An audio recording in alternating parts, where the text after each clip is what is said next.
किसान आंदोलन को सर देखते देखते सर 4 महीने से ज्यादा का समय जो है निकलता हुआ आ रहा है, लेकिन एक आज की सर एक बहुत बड़ी घटना सामने आई है कि राजस्थान के अलवर में जो है सबसे बड़े नेता माने जाने वाले राकेश टिकैत के ऊपर जो है हमला किया गया है। गाड़ियों के शीशे तोड़े गए हैं, गाड़ी के ऊपर बहुत बड़ा हमला किया गया है। कैसे देखते हैं आप, क्या माहौल बनाने की कोशिश किया जा रहा है? नहीं, मैंने भी सोशल मीडिया पर ये इन्फॉर्मेशन मुझे भी मिली है और ये जो घटना घटी है वाकई में बहुत दुखद घटना है। अगर किसानों के नेता पर इस तरह से हमला किया जाएगा, भीड़ हमला करेगी या गोली चलाई जाएगी, तो किस तरह से फिर तो मतलब कोई व्यक्ति आवाज़ उठा ही नहीं सकता। क्या ये उसी मतलब श्रृंखला में है? कहीं ये उसी श्रृंखला की कोई एक कड़ी है? नहीं कि भाई कोई भी व्यक्ति अगर आंदोलन कर रहा है या किसी के साथ में जनता पूरे देश का किसान मजदूर जुड़ता चला जा रहा है, तो उसे जो है इस तरह से हमला करके रास्ते से हटाने की क्या प्लानिंग है क्या? तो मैं ये मानता हूं ये बहुत ही गंभीर घटना है और ये केवल राकेश टिकैत जी के ऊपर नहीं, मैं मानता हूं ये पूरे किसान आंदोलन पर बड़ा जबरदस्त हमला है। इसके विषय में प्रॉपर तरीके से इन्वेस्टिगेशन होनी चाहिए, पूरी जांच होनी चाहिए और जो भी लोग इसके लिए दोषी हैं, न केवल वो जिन लोगों ने हमला किया है, बल्कि इसके पीछे कौन है, हमला कराने वाला कौन है, असली जो है इसको संचालित करने वाला कौन है, किसका दिमाग इसके पीछे है, किसकी मानसिकता है, किसकी सोचे समझे साजिश के तहत इसको अंजाम दिया गया घटना को, इसकी पूरी तरह से जांच होनी चाहिए। और साथ ही साथ ये भी मैं कहूंगा कि राकेश टिकैत जी और जितने भी संयुक्त किसान मोर्चा के संघर्ष के जितने भी साथी हैं, जो लीडर्स हैं, उन सबको प्रॉपर तरीके से सुरक्षा भारत सरकार द्वारा और भिन्न भिन्न राज्य सरकार द्वारा जब उनके क्षेत्र में जाते हैं उपलब्ध कराई जानी चाहिए। किसी भी तरह की किसी को हानि नहीं होनी चाहिए। लेकिन बाल प्रताप जी, सवाल यहाँ पे ये भी उठता है कि जब किसान आंदोलन जब से देख रहे हैं हम लोग, जब से कवर कर रहे हैं हम लोग, बार बार किसानों के जो कार्यकर्ता हैं वो बार बार स्टेज पर आकर कहते हैं कि हमारे ऊपर हमले किए जा रहे हैं, हमारे ट्रैक्टर को रोका जा रहा है। लेकिन जब किसान के बड़े नेताओं पे जब इस तरीके की खबरें जब सामने आ रही हैं, तो कैसे देखते हैं आप कि जब बड़े नेता सुरक्षित नहीं है तो कार्यकर्ता कैसे हो? नहीं, आप बिल्कुल सही कह रहे हैं। देखिए, ये बात आपकी बात से मैं सहमत हूं और हम लोगों ने बार बार ये बात कही भी है। ये हमले जो लगातार हो, जैसे अगर आप शुरू में देखें तो जो अब इसके उत्तर प्रदेश के तराई क्षेत्र से हैं या यूं कहें कि उत्तराखंड से की तरफ से आने वाले जो किसान लोग थे, उनको किस तरह से रोका गया, उनके ट्रैक्टर्स को, ट्रॉलीज को किस तरह से रोक के रखा गया और किस तरह से उन पर हमले भी किए गए। वो लोग आए, आखिर में आप पहुंचे आंदोलन में। और अब ये जिस तरह की बात है कि लगातार हमला हो रहे हैं और ये एक बड़ा गंभीर, अब आप इसी बात से अंदाजा लगा सकते हैं कि अगर किसानों के इतने बड़े अगर नेता सुरक्षित नहीं है, उन पर हमला हो सकता है, तो बाकी की क्या स्थिति है? और मुझे इसमें बड़ी गंभीर साजिश नजर आती है।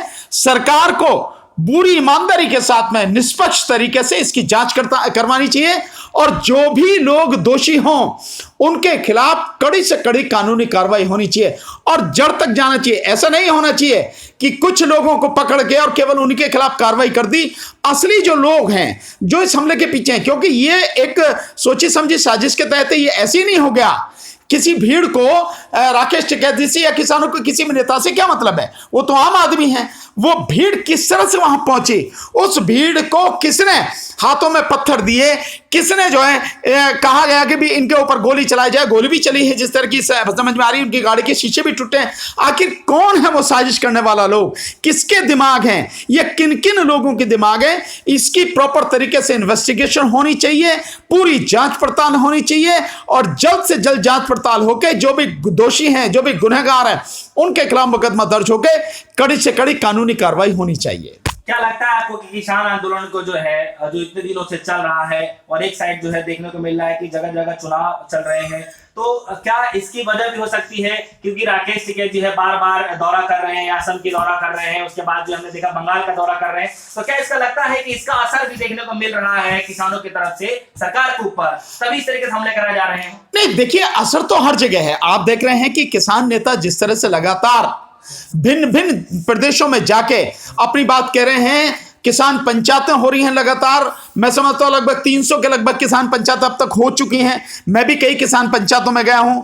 तो ये जो सारी चीजें चल रही हैं, इससे जनता जिस तरह से जागृत हो रही है, लोग जिस तरह से जुड़ते चले जा रहे हैं, किसान मजदूर और आम आदमी जिस तरह से जागता चला जा रहा है, इस आंदोलन से जुड़ता चला जा रहा है, सरकार के लिए वाकई में ये एक बड़ी गंभीर चुनौती है, गंभीर खतरा है।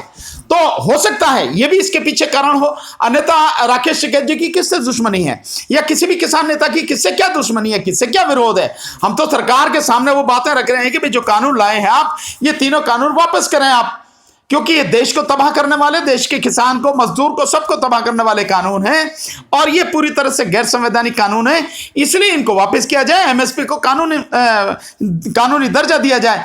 हम तो इस बात की कर रहे हैं, तो किसी की क्या दुश्मनी हो सकती है। स्वाभाविक है कि इसके पीछे संदेह इसी बात का समझा जाएगा कि जो लोग इससे प्रभावित हो रहे हैं, और वो कौन हो सकता है आज की तारीख में, सब इस बात को समझ रहे हैं, तो वो लोग शायद उन्हीं का तो ये सारा काम नहीं है, पर ये जो भी मसला है, ये सारा का सारा मसला इन्वेस्टिगेशन का, इसलिए मैं बार बार कह रहा हूं इसमें गहन जांच पड़ताल, इन्वेस्टिगेशन होनी चाहिए ताकि सच सामने आए और दोषियों के खिलाफ कड़ी कार्रवाई होनी चाहिए। सर, जो राकेश टिकैत पर हमला हुआ है, क्या आपको लगता है कि इस देश में लोकतंत्र बचा हुआ है? नहीं, लोकतंत्र तो देश में कब का खत्म हो चुका, लोकतंत्र नहीं है। अगर लोकतंत्र होता तो लोगों की बात सुनी जाती, लोगों की बात सुनी जा रही है। अगर लोकतंत्र होता तो संसद में सांसदों को भी बोलने दिया जाता। आप देख रहे हैं जिस तरह से किसान बिल राज्यसभा में पास कराए गए, तानाशाही और जबरदस्ती थे। एक तरह से मतलब चाहते थे कि जो एमपी उन पर वोट होना चाहिए, लेकिन नहीं, ध्वनि मत से जबरदस्ती पास करा दिया। तो कहां लोकतंत्र बचा है? और जब कहां लोकतंत्र बचा है, जब इन काले कानूनों के माध्यम से सरकार, केंद्र सरकार यानी मोदी सरकार इस देश का संघीय ढांचा खत्म करना चाहती है। यानी जो कानून बनाने का अधिकार उसको नहीं है, जिस कानून को बनाने का अधिकार केवल और केवल राज्यों का है, राज्यों का अधिकार छीनकर आप कानून बना रहे हैं, तो आप इसके संघीय ढांचे को खत्म कर रहे हैं। यानी सरकार हर ताकत को, पूरी ताकत जो है, सब कुछ केंद्र के हाथ में रखना चाहती है, अपने हाथ में रखना चाहती है, राज्यों को खत्म करना चाहती है। और इसका प्रभाव, जैसे मैंने कई बार बताया भी है, इसका प्रभाव यह भी है कि जब आप सरकारी मंडियों को खत्म कर देंगे, तो सरकारी मंडियों को खत्म होने के बाद उनसे होने वाली जो हजारों करोड़ रुपए की आय है, जो राज्य की आय का एक बड़ा स्रोत है, वो भी खत्म हो जाएगा, और जिसकी वजह से राज्यों को केंद्र पर निर्भर रहना पड़ेगा। इसका मतलब यह है कि आप गैर संवैधानिक तरीके से कानून बना रहे हैं और ये गैर संवैधानिक तरीके से ही इसको खत्म कर रहे हैं, उनकी राज्यों की जो आय है उसको खत्म कर रहे हैं। एक चीज और आप यहां पे ध्यान रखें, आपको पता लग जाएगी कि वाकई में लोकतंत्र नहीं है,